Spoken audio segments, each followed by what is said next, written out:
I'm just gonna keep this short and sweet here. This is the beat we have.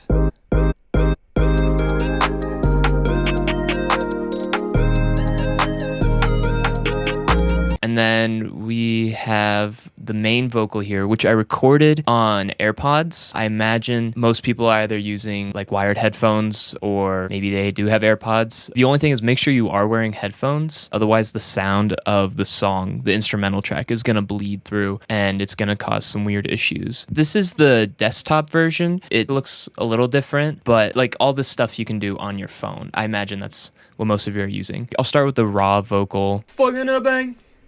Taking it back, yeah. Taking a pill. Buzzing her face, yeah. There you go. Hopefully whatever beat you've bought has the key. This beat is A flat major and the BPM is 142. So you have your key. Immediately start with the auto pitch here. Honestly, Essentials Classic works great. I'm doing everything for free. I have no idea how this natural one sounds because it costs money, but the classic one, Essentials, is great. I looked through the other ones. They're not as good. They do some weird stuff, like the hip hop one will add a deeper vocal that's not mixed very well, and then the hyperpop one will do like a weird harmony, which they're both weird. So just stick with Essentials and that already. Fucking a bang. Taking it back, yeah. That already sounds better, thank goodness. And now we come into the vocal processing here, which on BandLab, it's okay. They do offer quite a lot for being a free resource. Based on what they do have, this is the best I could do. We have a de-esser, right around the 5,000 to 6,000 frequency range. The frequency of your consonants are going to be in a different place than everyone else's. Just dial it in. This is an average, and this will cover like a good spectrum. But if you still hear your S's, maybe just try moving it up and down a little bit, see where you can find it. Next I have is a compressor, and this compressor is not doing a lot. So this input here is how much audio you're putting into the compressor. If your input's really high, it's going to compress it like crazy. So keep the input low because you want like that natural sound. You don't want a compressed vocal sound. And then your output is essentially your makeup gain. So after the compression, this is how much it returns back into it. And then I have the ratio on 4:1 because these are all a little harsh. The idea of this is to not overdo it and make sure you're getting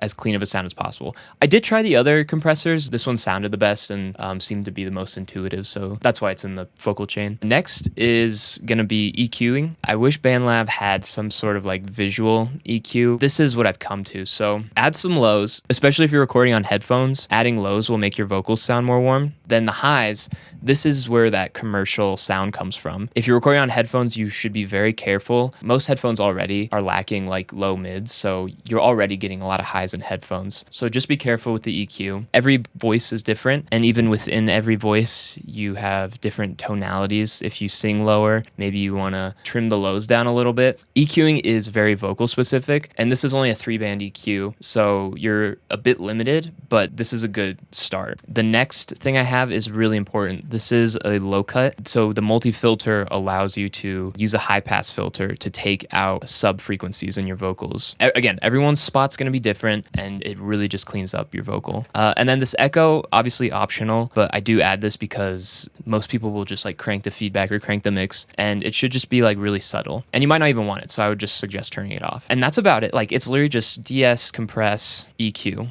3 things.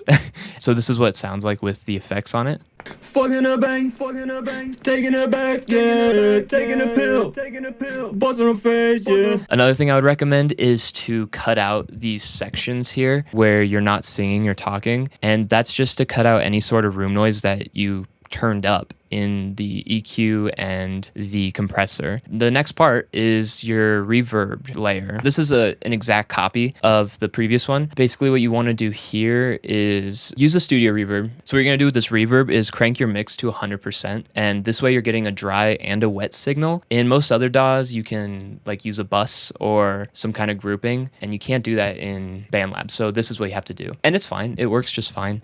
Size, keep it lower. Tone, this is to ear, but your tone is basically like where on the EQ spectrum it's applying the most reverb. And I found 62 sounds pretty nice. This is what this sounds like.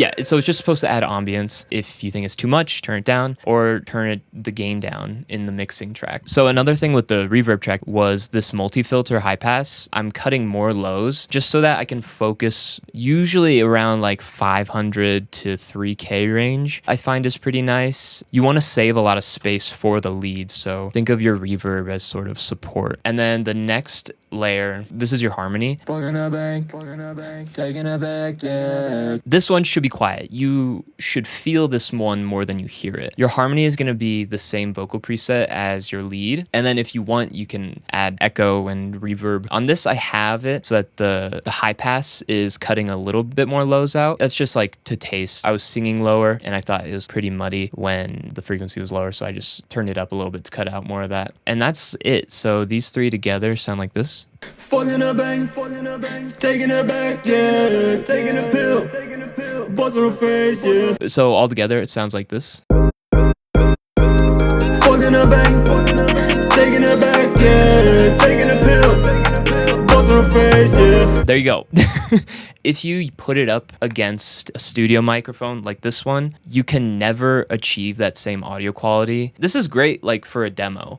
Or if you're just doing this for fun, using headphones is fine. Just know that it's not going to be professional quality, and that's not necessarily a bad thing. Like, there's plenty of songs that exist that people love that are not professional quality. It doesn't super matter, but if you do want professional quality, you got to get a mic. If you're interested in the beat, I will link it in the description below, and I'll also link my beat store. I got a bunch of beats, anything from scenecore, bass house to emo, Lil Peep trap. So if you like this, if you mess with this, go check it out. All my beats should be free to download. Yeah, just have fun with this.